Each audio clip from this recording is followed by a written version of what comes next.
Assalamualaikum warahmatullahi wabarakatuh. Alhamdulillahi wa kafa, wassalatu wassalamu ala nabiyil mustafa wa min sara ala nahjihi wa kutiktafa wa ba'du. Para jamaah hadirin hadirat rahimakumullah. Hidup kita di dunia ini tidak lain adalah ujian bagi kita semuanya. Alladzi khalaqal mauta wal hayata liyabluwakum ayyukum ahsanu amala. Allah yang menciptakan kematian dan kehidupan untuk memberikan ujian siapa di antara kalian yang terbaik amalannya. Ada di antara kita yang diuji dengan harta dunia, ada yang diuji dengan jabatan, kedudukan, kekuasaan, ada yang diuji dengan keluarga, istri ataupun anak-anak, ada yang diuji dengan wanita, dan ada yang diuji dengan kemaksiatan. Bagaimana cara kita menghadapi ujian itu? Di antaranya dengan mencermati, meniru, menjadikan contoh generasi sahabat dalam menyelesaikan dan menghadapi segala ujian. Para sahabat adalah generasi terbaik. Mereka disebut khairu ummah. Kemudian dalam hadis dikatakan khairun nasi qarni. Sebaik-baik manusia adalah abadku, yaitu generasi sahabat. Tsummal ladzina yalunahum, kemudian generasi tabi'in. Tsummal ladzina yalunahum, kemudian generasi para pengikut tabi'in. Nabi juga pernah mengatakan ashabi kan nujum, para sahabat itu seperti bintang-bintang. Bi ayyihim iqtadaitum ihtadaitum, dengan siapa kalian menjadikan petunjuk, artinya menjadikan qudwah, maka kalian mendapatkan petunjuk darinya. Hadirin rahimakumullah, di antara sahabat yang mendapatkan ujian berupa kemaksiatan yang disebut al-mubtala bil maksiyah, yaitu seorang sahabat yang pecandu minuman keras atau al-khamr, suka mabuk-mabukan. Beliau bernama Amr bin Hubayb Ats-Tsaqafi, yang dikenal dengan kunyahnya yaitu Abu Mihjan. Beliau baru masuk Islam bersama dengan para kabilahnya, itu kabilah Bani Thaqif, pada peristiwa Fathu Makkah, dan mengatakan setelahnya Ramadan tahun 9 Hijriah. Jadi masuk Islamnya baru akhir-akhir, dan kebersamaannya dengan Rasulullah juga sebentar ya. Tetapi ada kisah yang menarik yang bisa kita ambil pelajaran, bahwa Abu Mihjan Ats-Tsaqafi ini walaupun sudah masuk Islam, tetapi susah meninggalkan kebiasaan minuman keras ini atau khamr. Dia sangat suka sekali dengan minuman khamr ini, sehingga seringkali pada zaman Rasulullah SAW dia dicambuk. Kemudian pada zaman Abu Bakar sampai pada zamannya Umar, dia sering dicambuk, bahkan juga dipenjara, bahkan pernah diasingkan. Nah, satu saat pada zaman Khalifah Umar, Abu Mihjan ini menurut riwayat dipenjara gara-gara minum khamr. Tetapi akhirnya bisa melepaskan diri. Kemana melepaskan dirinya? Menuju ke Qadisiyah, ikut bergabung dengan pasukan kaum muslimin yang berperang melawan pasukan Persia di Qadisiyah. Ini satu versi. Satu versi yang lain, memang beliau ikut dalam rombongan peperangan ini. Perang Qadisiyah ini perang yang sangat penting ya, posisinya kaum muslimin melawan pasukan Persia. Pasukan muslimin hanya jumlahnya 30.000 sampai 40.000 melawan pasukan Persia yang jumlahnya 130.000. Jadi bandingannya sangat banyak ya.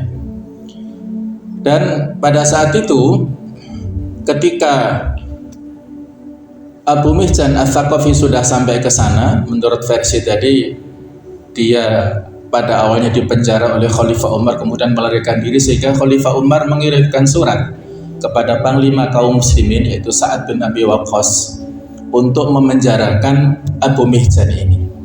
Sedangkan versi yang lain, dia sebelum peperangan itu mabuk dulu, jadi minum minuman keras dulu, sampai kemudian oleh Sa'ad bin Abi Waqqas dia ditangkap di borgol tangan dan kakinya. Jadi itulah ya, seorang sahabat disebut al-mubtala bil maksiyah, yang diuji dengan hobi melakukan kemaksiatan. Sehingga ada satu hadis nabawi sebelum kita lanjutkan kisah ini ya, yang menjadi sangat identik dengan perilaku daripada Abu Mihjan, dan barangkali ini juga identik dengan tipe kita semuanya yang tidak lepas dari kemaksiatan. Bahwasanya dalam hadis Nabi sallallahu alaihi wasallam ini disebutkan oleh beliau, "Ma min 'abdin mu'minin illa walahu dzambun ya'taduhu." Tidak ada seorang mukmin pun kecuali dia memiliki dosa yang selalu dia ulangi, min hinin ila hinin, dari waktu ke waktu, siang malam, pagi petang, ataupun dari minggu ke minggu dan seterusnya. Au dzanbin muqimun la yufariquhu, atau dosa yang selalu melekat padanya dan tidak pernah meninggalkannya, la yufariqu hatta yufariqad dunya, sampai dia meninggal dunia. Kemudian Nabi mengatakan, innal mu'min khuliqa muftanan, sesungguhnya orang mukmin itu diciptakan dalam keadaan terus-menerus diuji. Tawwaban, bertaubat, nasiyan, kemudian dia lupa, idza dzukira dzakara, ketika diingatkan baru dia ingat. Itu riwayat Tabrani. Ini suatu peringatan yang sangat, walaupun tidak secara khusus ya ditujukan kepada Abu Mihjan, tapi tipenya seperti itu, dan barangkali tipe-tipe seperti golongan kita ini seperti itu, punya kebiasaan-kebiasaan buruk atau kesalahan-kesalahan yang terus-menerus dilakukan, bertaubat salah lagi, bertaubat salah lagi sampai meninggal dunia. Tetapi yang perlu kita catat di sini ya, bahwasanya ada sebuah mujahadah, optimalisasi kesungguhan yang dilakukan oleh Abu Mihjan ini. Jadi pada saat pasukan berkecamuk, pasukan kaum muslimin yang sedikit menghadapi pasukan Persia yang sekian banyak itu, jiwa jihadnya Abu Mihjan ini bergelora, ataupun dia sangat ingin untuk terjun ke medan perang, tetapi tidak berdaya karena tangannya diborgol, kakinya diborgol. Yang saat itu dia ditempatkan satu tenda, kemudian agak dekat ya dengan Panglima Sa'ad bin Abi Waqqas yang ada di tenda sebelah dan ada di ketinggian, karena Sa'ad bin Abi Waqqas saat itu kondisinya sakit. Jadi beliau panglima tertinggi tapi kondisinya sakit, sehingga memberikan instruksi kepada pasukan dari tempat yang agak tinggi. Nah kemudian saat itu kebetulan istri Sa'ad bin Abi Waqqas membersamai sang panglima ini, namanya Salma. Maka Abu Mihjan karena sudah sangat ingin untuk bergabung dengan peperangan, sehingga beliau berupaya untuk memanggil istrinya Sa'ad bin Abi Waqqas dan mengatakan, wahai putri keluarga Hafsah, apakah kamu mau melakukan kebaikan? Ini muqaddimah daripada Abu Mihjan kepada istrinya Sa'ad bin Abi Waqqas. Maka istrinya Sa'ad mengatakan, apa itu? Abu Mihjan berkata, lepaskanlah aku dan pinjamkanlah Balqa, kudanya Sa'ad bin Abi Waqqas, agar aku bisa ikut bertempur bersama kaum muslimin. Saya berjanji kepadamu, jika Allah menyelamatkanku, maka aku akan kembali meletakkan kakiku dalam ikatan sebagaimana semula. Maka saat itu istrinya Sa'ad bin Abi Waqqas tidak berani dan mengatakan, saya tidak berhak melakukan itu.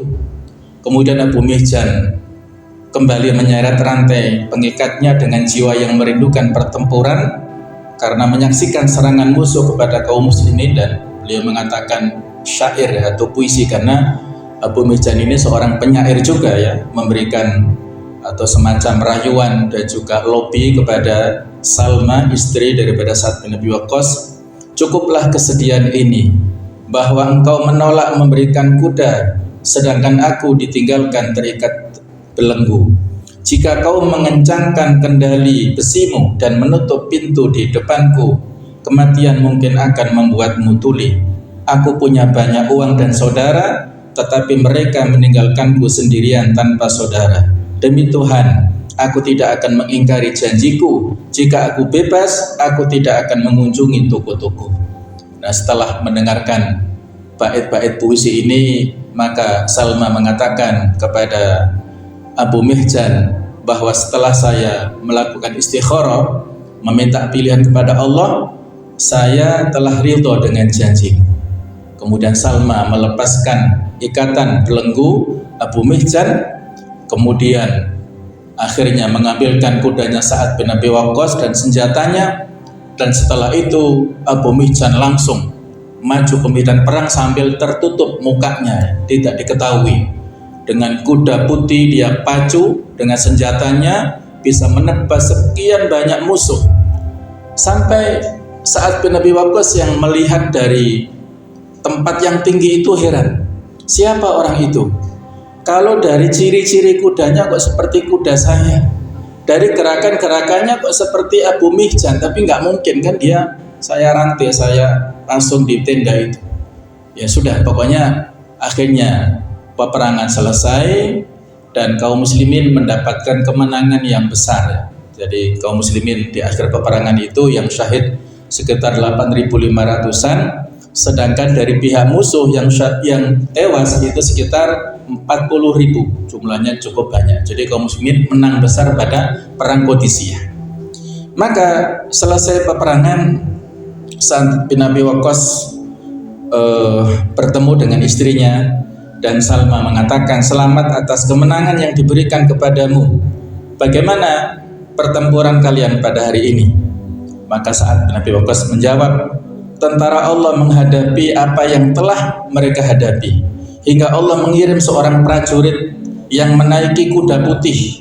Demi Allah, sekiranya saya tidak meninggalkan Abu Mihjan di dalam ikatan rantai, pasti saya mengatakan bahwa itu adalah sebagai ciri khas Abu Mihjan. Maka saat itulah Salma baru mengatakan fakta yang sesungguhnya, demi Allah itu memang Abu Mihjan. Maka saat itu Sa'ad penasaran bagaimana ceritanya. Ketika diceritai oleh istrinya, maka mendengar itu Sa'ad bin Abi Waqqas menangis dan berkata, lepaskan ikatan rantainya dan bawa dia kemari. Maka setelah Abu Mihjan dihadirkan, Sa'ad bin Abi Waqqas berkata kepadanya, wahai Abu Mihjan, sungguh saya berharap kepada Allah, saya tidak akan mencambukmu lagi karena khamr setelah hari ini. Maka Abu Mihjan berkata kepada Sa'ad bin Abi Waqqas, demi Allah, saya tidak akan minum khamr setelah hari ini. Sebelum ini saya meminumnya, lalu kamu membersihkanku dengan hukuman had dan cambuk. Sedangkan hari ini jika saya meminumnya, maka aku tidak akan dibersihkan kecuali dengan api neraka. Jadi kalau sebelumnya ketika dia berbuat maksiat, itu dia berharap dengan cambuk, dengan penjara itu bisa membersihkan dosanya. Tapi ketika sudah tidak akan dihukum lagi, maka justru ini menjadi pemacu motivasi bagi Abu Mihjan untuk tidak mengulangi kemaksiatannya, karena tidak ada lagi yang bisa membersihkan dosanya, dan api nerakalah sebagai penghujungnya nanti. Dan setelah itu Abu Mihjan tidak pernah minum khamr sampai meninggal dunia. Tidak diceritakan bagaimana dan kapan waktunya beliau meninggal, tetapi beliau pada akhirnya mendapatkan husnul khotimah. Hadirin rahimakumullah, inilah kisah yang bisa memberikan inspirasi kepada kita, bahwa ada orang-orang tertentu yang mendapat cobaan dari Allah Ta'ala untuk melakukan kebiasaan-kebiasaan buruk. Jadi paling tidak dari kisah ini ada 2 poin besar yang menjadi pelajaran bagi kita. Poin pertama adalah pelaku kemaksiatan, dan poin kedua adalah kita dalam mensikapi kemaksiatan yang dilakukan oleh orang lain. Nah, poin pertama, pelaku kemaksiatan ini. Bagaimanapun juga jamaah sekalian, ada hadis mengatakan kullu bani Adam khata'un. Setiap bani Adam itu pasti salah. Wa khairul khata'in at-tawwabun, dan sebaik-baik orang yang salah adalah yang bertaubat. Bukankah Nabi Adam alaihissalam, bapak kita semuanya juga melakukan kesalahan, tetapi beliau menyesal dan akhirnya diangkat Allah jadi seorang nabi, taubatnya diterima. Inilah bedanya Nabi Adam dengan iblis. Kalau iblis salah tetapi tidak mengakui kesalahannya sehingga dilaknat sampai akhir zaman, tetapi Nabi Adam salah kemudian bertaubat dan menyesal, maka diterima taubatnya. Yang berikutnya, jangan sampai kemaksiatan itu menghalangi kita untuk melakukan sesuatu demi agama kita ini. Artinya apa? Kita harus punya potensi yang bisa menutupi amal-amal kemaksiatan itu. Kemaksiatan boleh, silakan, barangkali kita punya latar belakang tertentu ya, pada masa jahiliyah kemudian kita sudah berazam untuk hijrah dalam kebaikan. Tetapi kadang-kadang ada potensi bisikan-bisikan buruk untuk melakukan yang dahulu, ya seperti hobi-hobi yang tidak baik.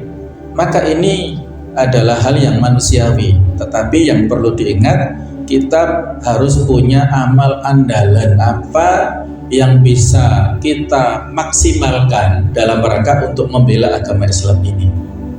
Kemudian juga kita ingat hadis wa'atbi sayyatul hasanata tamhuha, ikutkanlah perbuatan yang baik sesudah perbuatan buruk, maka itu akan bisa menghapuskan perbuatan yang buruk. Yang berikutnya, orang-orang yang berbuat dosa dan keburukan, ini poin yang berikutnya ya, artinya kita dalam mensikapi orang yang berbuat maksiat, bahwa orang-orang yang berbuat dosa dan keburukan itu bukan elemen yang rusak dalam masyarakat muslim atau tidak bisa dimanfaatkan potensi mereka. Sekiranya setiap orang yang berbuat dosa atau keburukan dijauhkan dari segala sesuatu, pasti banyak kemaslahatan kaum muslimin yang terganggu dan potensi mereka terbuang. Bagaimanapun jika mereka punya potensi, maka kita perlakukan baik kepada orang yang punya potensi. Jadi harus bisa kita bedakan antara perbuatan kemaksiatannya dengan pelaku kemaksiatannya. Ini agak sulit ya, membedakan sifatnya dan orangnya itu. Kita boleh benci kepada sifatnya, perilaku buruknya, tapi orangnya tetap mendapatkan hak-hak kebaikan, hak untuk kita beri nasihat, hak untuk kita beri peluang, kepercayaan. Nah, seperti itu. Abu Mijan melihat kaum muslimin dan mengetahui mereka mendapat serangan gencar dari musuh mereka, lalu bangkit pembelaannya terhadap agama dan semangat keislamannya. Sekalipun terjerumus ke dalam maksiat, tetapi loyalitas dan cintanya kepada Islam dan kaum muslimin masih tetap kuat. Jadi yang perlu kita garis bawahi di sini ada semacam loyalitas ya, wala kepada Islam. Kita punya sentimen atau semangat membela Islam itu dengan segenap potensi. Kemudian jangan pernah berputus asa terhadap pelaku maksiat. Kadang manusia melewati momen menentukan yang membalik kehidupannya dan menjadikannya meninggalkan maksiat yang sedang dilakukan. Padahal selama bertahun-tahun dia telah berjuang untuk meninggalkannya, tetapi tidak berhasil. Kita sudah tahu tadi ya, bahwasanya saat Abu Mijan masih bersama Rasul sering dicambuk, bersama Abu Bakar juga sering, dan juga dengan Umar juga begitu. Tetapi momentum itu belum menghentikan kecanduan minum khamrnya. Nah, dalam satu momen yang menentukan dalam kehidupannya, ia bisa meninggalkan khamr. Jadi ada satu momentum di mana hidayah Allah Ta'ala menembus ruang hati seseorang sehingga sampai membuat betul-betul dia tersadar dan meninggalkan kemaksiatan-kemaksiatannya. Nah, kita tidak boleh putus asa ya. Bisa jadi dari lisan kita, dari nasihat kita, pertemanan ataupun ketulusan dari kita kepada orang-orang tertentu itu justru Allah memberikan hidayah pada hati orang itu sehingga meninggalkan kemaksiatan yang sebelumnya dia lakukan. Bersikap lemah lembut kepada pelaku maksiat itu akan bisa membuat mereka mencintai kita sebagai para dai. Betapa indah sikap lemah lembut Sa'ad bin Abi Waqqas, dan ketika itulah ya, dia mengatakan, sungguh saya berharap kepada Allah, saya tidak akan mencambukmu lagi karena khamr setelah hari ini. Maka sifat itulah yang membuat Abu Mihjan bertaubat. Kemudian yang berikutnya, jangan pernah kita mencela karena maksiat yang dilakukan oleh seseorang, ya, karena siapa tahu pada saat besok, kemudian lusa besok, beliau adalah orang yang bertaubat dengan taubatan nasuha dan menjadi orang yang punya prestasi besar untuk agama Islam. Yang terakhir, para sahabat itu juga manusia. Kadang sebagian mereka melakukan apa yang dilakukan oleh orang lain, dan ini tidak merusak status posisi mereka sebagai sahabat Nabi, ya, dan integritasnya, moralnya. Pahala sahabat dengan Nabi tidak tertandingi oleh apapun. Betapapun usaha keras yang dilakukan oleh seseorang tidak akan bisa mencapai tingkatan sahabi, sekalipun sahabat itu melakukan apa yang telah dilakukannya. Para sahabat, mereka adalah makhluk pilihan untuk menyertai Nabi. Mereka adalah manusia biasa tetapi punya prestasi yang luar biasa. Maka mari kita baca sejarah dan kisah-kisah mereka, mudah-mudahan bisa memberikan inspirasi kebaikan pada kita semuanya. Demikianlah, semoga ada manfaatnya. Barakallahu fikum jami'an, mudah-mudahan ada manfaatnya. Mohon maaf kalau ada kekhilafan. Subhanakallahumma bihamdika asyhadu an la ilaha illa anta astaghfiruka wa atubu ilaik. Wassalamualaikum warahmatullahi wabarakatuh.